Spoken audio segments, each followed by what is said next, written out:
Hello dear students, अब आ गया है आपका एग्जाम हॉल में जाने का वक्त।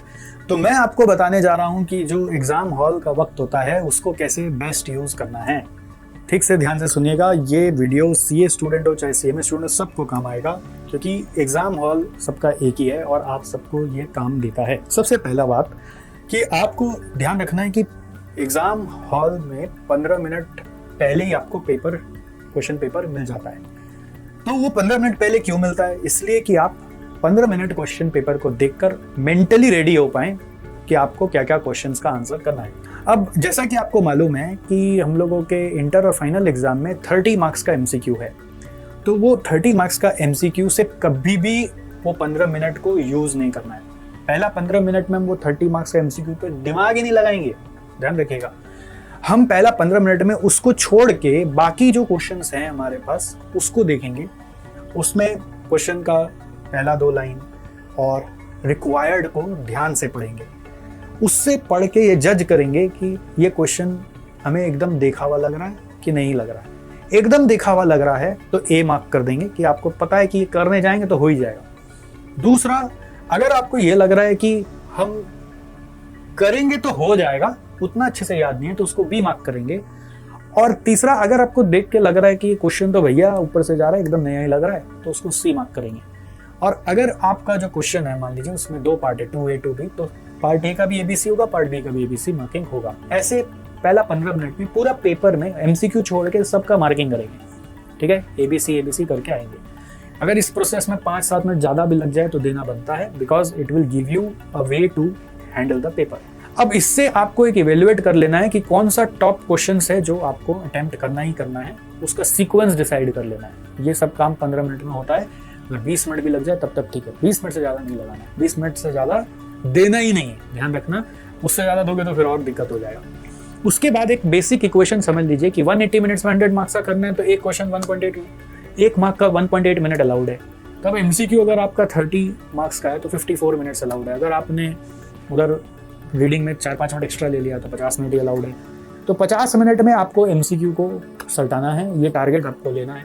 तो घड़ी का उपयोग बहुत काम का होता है एग्जाम हॉल में, सामने में रख के 50 मिनट में करना है। अब जो एमसीक्यू में आंसर नहीं समझ में आ रहा है, स्किप गो टू नेक्स्ट, क्योंकि नेगेटिव मार्किंग नहीं है। Skip go to next, skip go to next, skip go to next. 50 minute में देखो कि वो काम स्किप कर करके 40 मिनट में हो गया क्या। अगर कुछ नहीं आ रहा तो 10 मिनट बचा तो फिर वापस जो छूटा हुआ है उसको फिर देखेंगे, दोबारा देखेंगे। अगर क्लिक कर गया तो बहुत अच्छी बात है, नहीं हुआ तो एबीसीडी खिलाएंगे, नेगेटिव मार्किंग तो है नहीं, करेंगे सारा, कोई भी छोड़ेंगे नहीं। और अगर इधर उधर से जुगाड़ कर सकते हो तो अलग बात है, वो आपकी काबिलियत है और अगल बगल लगवाना भी चाहिए। और वो सही है कि गलत है वो आपको निर्णय लेना पड़ेगा। खैर, तो ये आपका 30 मार्क्स का पहला 1 घंटा 50 मिनट्स अप्रॉक्स, यानी कि मान लीजिए अप्रॉक्स 1 घंटा यही चला गया। अब बाकी क्वेश्चंस जो भी आप अटेम्प्ट कर रहे हो उसमें ना सीक्वेंस कर लो ना, आपकी पहले कर लिए होंगे कि पहले क्वेश्चन 2 करेंगे, फिर 4 करेंगे, फिर 6 करेंगे, या पहले 6 करेंगे, 2 करेंगे, 4 करेंगे। ठीक है, तो ऐसा नहीं, जिद वाला कोई क्वेश्चन नहीं पकड़ना है कि पहले यही करना है या सीक्वेंस वाले ही करना है, ऐसा नहीं। जो बेस्ट आता है वो करना है। बेस्ट ऑफ रिमेनिंग क्वेश्चंस आपको अटेम्प्ट करना है, ये ध्यान रखना है। इवन थ्योरी भी अगर आपको करना पड़े, कोई प्रैक्टिकल सब्जेक्ट में थ्योरी है, तो आप थ्योरी को ये मत सोचो कि हम लास्ट में करेंगे। अगर आपको आता है तो थ्योरी भी पहले करेंगे, लास्ट में करेंगे, ऐसा नहीं। तो थ्योरी वाला भी आप पहले कर सकते हैं, बट आपको बेस्ट आना चाहिए, उसका पॉइंट्स लिखना, ये आपके लिए बहुत इंपॉर्टेंट है। तो इसी सीक्वेंस में आप अपने क्वेश्चन का एक टाइम बना लेंगे कि कितने मार्क्स का क्वेश्चन है, 1.8 मिनट्स पर मार्क मिल रहा है, तो उसके हिसाब से कितना देर में क्वेश्चन होना चाहिए, एक पेंसिल से रफली लिख लेंगे, अंदाज लगा लेंगे मेरे को इतना देर में करना है, तो उसी हिसाब से हाथ की स्पीड बढ़नी चाहिए। एग्जाम में नॉर्मली हमने देखा है कि लास्ट के 15 मिनट में आपका स्पीड ज़्यादा होता है, बट आइडियली वही स्पीड शुरू से रहना चाहिए, जिससे कि आपका स्पीड बैलेंस रहे और आपको लास्ट में हाथ में टाइम बचे तो थोड़ा और रिवाइज करके कहीं कुछ छूटा हुआ कोई गैप रह गया तो उसको भी ठीक कर दें, क्वालिटी ऑफ आंसर्स को चेक कर लें।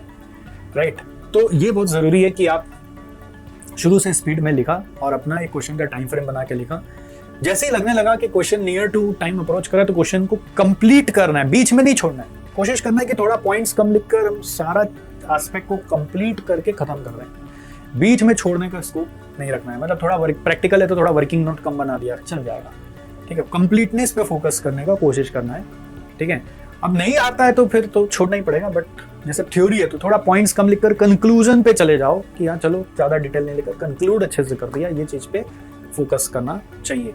तो अब अगर मान लीजिए सच में नहीं हो पाया तो मेनली फिर क्या है ना, समझ लेना वो क्वेश्चन अगर और टाइम एक्सटेंड करेगा तो दूसरे क्वेश्चन का टाइम खाएगा, तो पेपर खराब होगा। तो कहीं ना कहीं आपको वो आत्मा मोह माया त्यागना पड़ेगा, वो छोड़ना पड़ेगा और फिर नेक्स्ट में जाना पड़ेगा, ठीक है। और कोई उपाय नहीं तो नेक्स्ट भी डूबेगा। अब नेक्स्ट एकदम आता ही नहीं है, यही अच्छे से आता है और यही लास्ट है, तो इसी को ही करना, क्या उपाय। बट नेक्स्ट नॉर्मली आपको आता होगा, ऐसा हम मान रहे। अब इसके बाद हम लोग अगर समझें तो आपको बीच बीच में कई बार मन में आता है, जब आप पेपर लिखते हो तो क्वेश्चन 3A में आ गए तो 2B का आया तो 2B में और जाके 2 पॉइंट ऐड कर देते। तो ये सब गलती नहीं करना है, जो हो गया वो हो गया। अब आ रहा है बीच बीच में नेक्स्ट क्वेश्चन में जाके कुछ पुराना याद आ रहा है तो छोड़ दो, जाने दो उसको, उतना ज़्यादा नहीं। हाँ, अगर उसके कारण आपको लग रहा है कि वहाँ पर कोई जगह छोड़ा हुआ है और वहाँ पे लिख पा रहे हो तो पूरा 3 को खत्म करके अगर उसमें से टाइम बचे तब जाना। अभी बीच बीच में जंपिंग जैक नहीं खेलना है दिमाग का, नहीं तो दिमाग है ना पूरा पजल हो जाएगा। कोई भी क्वेश्चन करते करते कई बार ऐसा होता है कि अचानक से लगता है लैप्स हो गया माइंड, लगेगा आपको अरे कुछ याद ही नहीं आ रहा है, ऐसा हो सकता है। तो उस समय डीप ब्रीदिंग का सहारा लेना है और पूरा एग्जाम पीरियड में 3 घंटा डीप ब्रीदिंग का ही मेथड फॉलो करना है।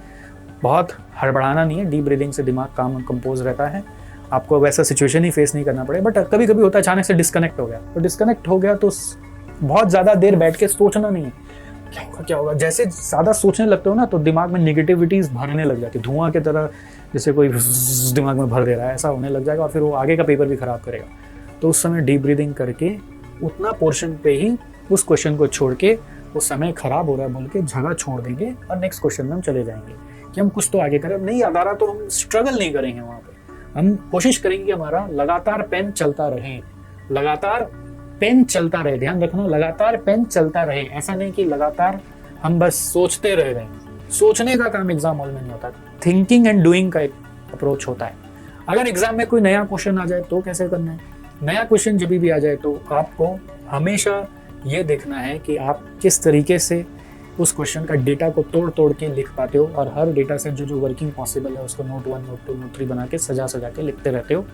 ये सब आपने जब पहले 1 महीना पहले या 2 महीना पहले रिवीजन किया होगा, तो पास पेपर सॉल्व किया, मॉक टेस्ट दिया, उस सब में सीखा होगा।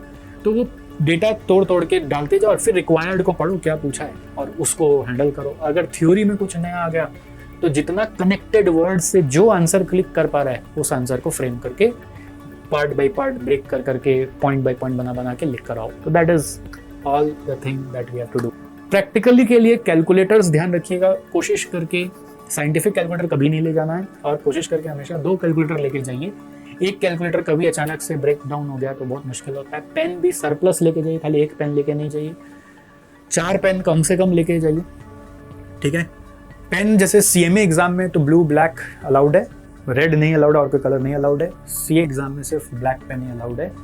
हेडिंग्स वगैरह को अंडरलाइन करिए अच्छे से, पेन से भी अंडरलाइन कर सकते हैं, पेंसिल से भी अंडरलाइन कर सकते हैं, बट प्रेफर्ड है क्योंकि CA में सब डिजिटल चेकिंग होता है तो स्कैन होता है, तो प्रेफर्ड है कि आप पेन से अंडरलाइन करें।